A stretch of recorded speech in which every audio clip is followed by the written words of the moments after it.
Hey everyone, welcome back to Art of Abhi. In today's video, we are creating this tap filling water into a bucket using fluid simulation in Blender. You will learn how to set up the fluid simulation and integrate it into your scene to get this realistic result. So without wasting any time, let's get started.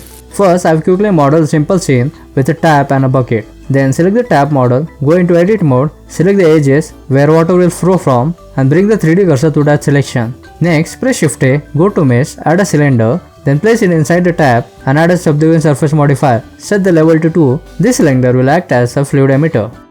Now press Shift A, add a plane, scale it up and place it on the ground. Press C to extrude it up and cover the scene like a box. This will be our fluid domain. Next, back in the object mode, apply the scale to both domain and fluid emitter using Ctrl A. Then select the domain, go to the object data properties, expand the viewport display and set the display as to wire for better visibility. Now, let's set up the physics. Select the bucket, go to the physics tab, click on fluid, set the type to effector, then set the sampling substeps to 20 and surface thickness to 0.5. Now select the fluid emitter, go to the physics tab, click on fluid, set the type to flow, set the flow type to liquid and flow behavior to inflow. Also enable initial velocity and set the z-axis to -2. Now select the domain, click on fluid, the type to domain and domain type to liquid. Back in the object data properties, again make sure the display as is set to wire for visibility. Then scroll down in the physics tab under cache, set the end frame to 200, set the type to modular and enable is resumable. Now set the resolution division to 64 and click on bake data. This might take a few minutes depending on your system. Once baked, hit play to preview. If the liquid flow looks weak or too slow, let's tweak it. To improve the fluid flow, select the emitter and increase the subdivision modifier level to 4.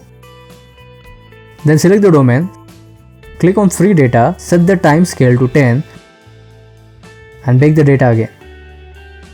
Now hit play, the fluid flow should look much better. Next, scroll down to the mesh section, click on bake mesh. Once done, change the domain display mode to solid. Now this is optional, but if you want extra realism, go to the physics tab. In the particle section, enable spray, foam and bubbles. Then hit bake particles. Once done, hit the spacebar to preview. Now your simulation looks even more dynamic.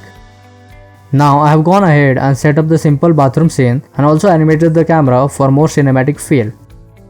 Next, go to the render properties, then under color management, set the view transform to AGX and look to high contrast. Then, in the compositing panel, here's the node setup I am using for final color grading and effects. Now, apply the all material to your objects. Here are few of the shaders I have created. This is the stool material.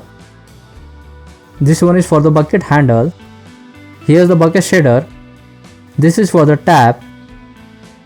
Also for the steel pipe, this is the node setup. And finally, this one is for the wet ground, using a mix shader with glossy BSDF, a color ramp and a noise texture to create a wet reflective surface effect where the water spreads on the floor. And that's it, you're done. Your realistic tap filling water animation is ready to render in Blender. If you follow along and made your version, share it on Instagram and don't forget to tag me. I'd love to see your results. Also, in case if you guys want to explore this complete scene in detail, feel free to grab this file from my Gumroad page. File link is available in the video description. Thank you so much for watching and I will see you in the next video. Follow Art of Abhi for more.